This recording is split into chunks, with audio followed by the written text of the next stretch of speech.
So in this video, I'm going over Rsync and the power of its backup system. It is incredible. If you haven't used Rsync before to back up your system, definitely stay tuned because you won't want to miss this.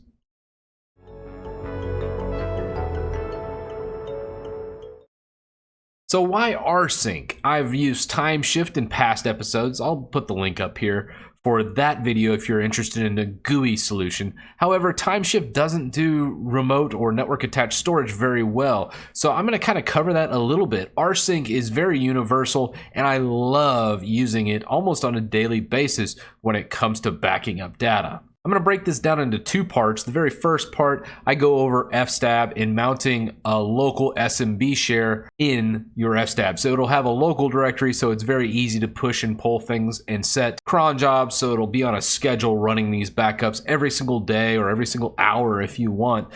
You get to choose how often you'll do that. But for this video, I'm just showing you how to do it in fstab and then also the actual command to run Rsync. So with that said, let's go ahead and jump over to terminal.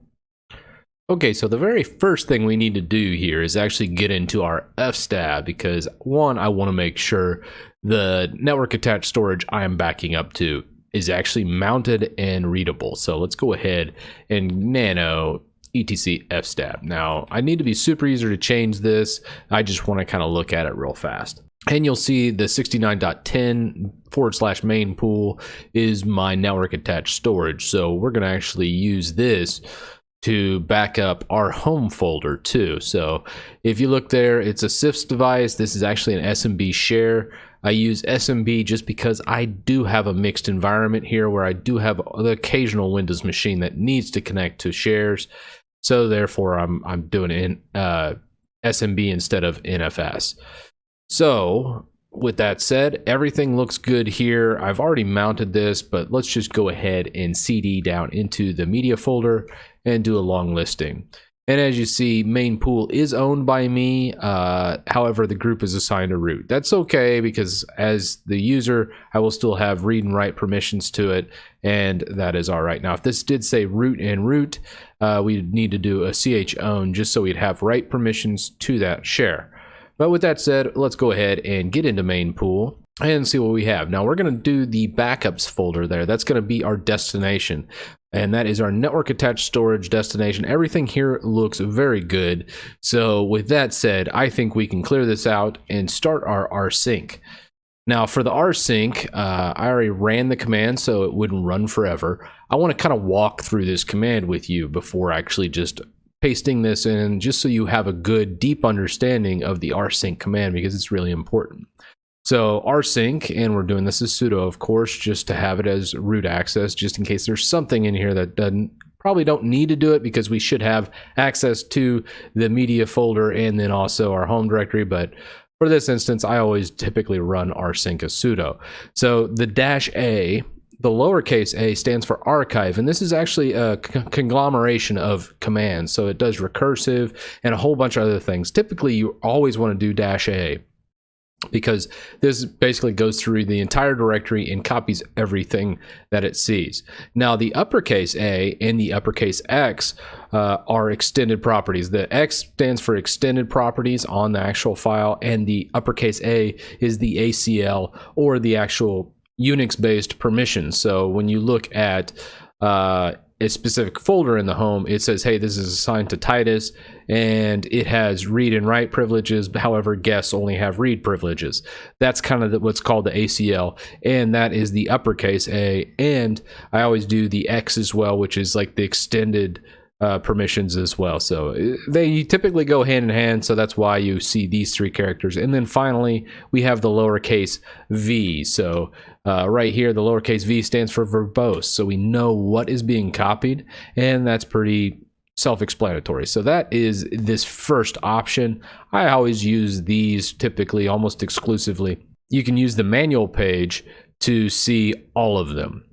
Next up is the actual --delete command. This basically says, hey, if there's something that exists in the destination where you're copying the files to, go ahead and delete it. So be careful with this command, but however, I want a one-to-one copy. If there's some file I delete on my local station, I'm doing backups every night using Rsync, I want to make sure my destination also mirrors it. So if there's an extra file over there, delete it and make sure it's an exact copy of my local one.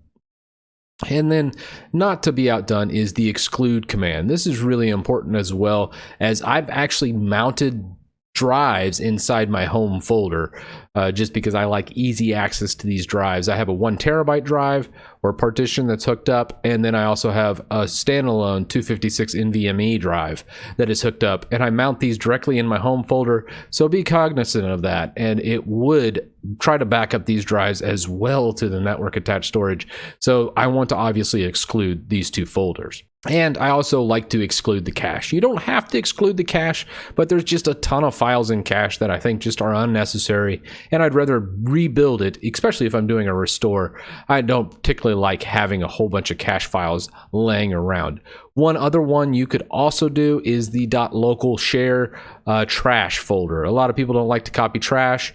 And then another one to think about is downloads. So you could go home, your user -downloads.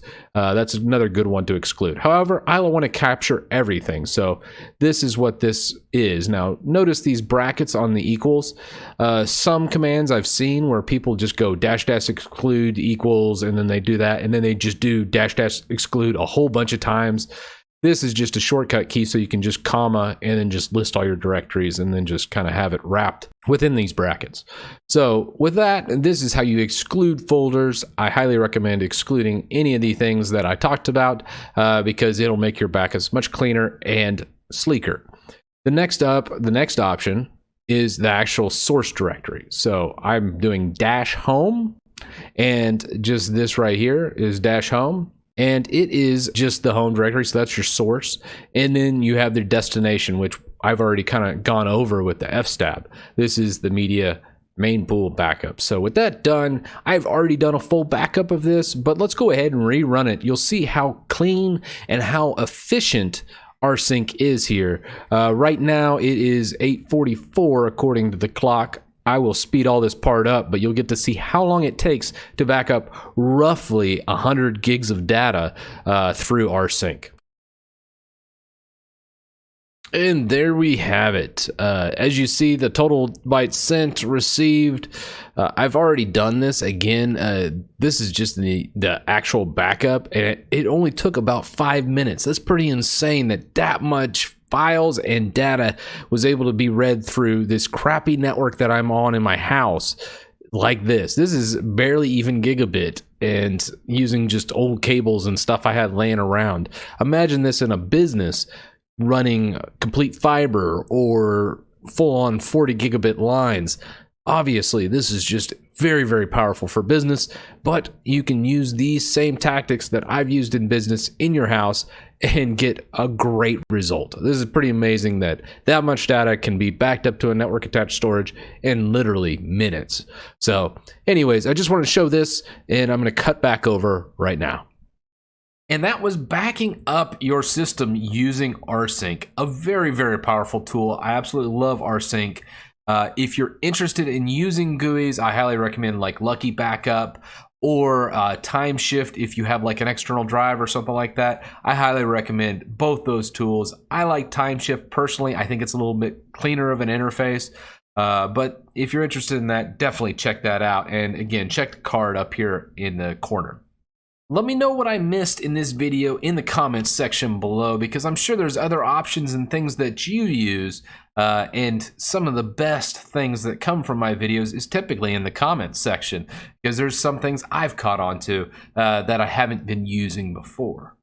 And with that said, guys, I'll see you in the next video.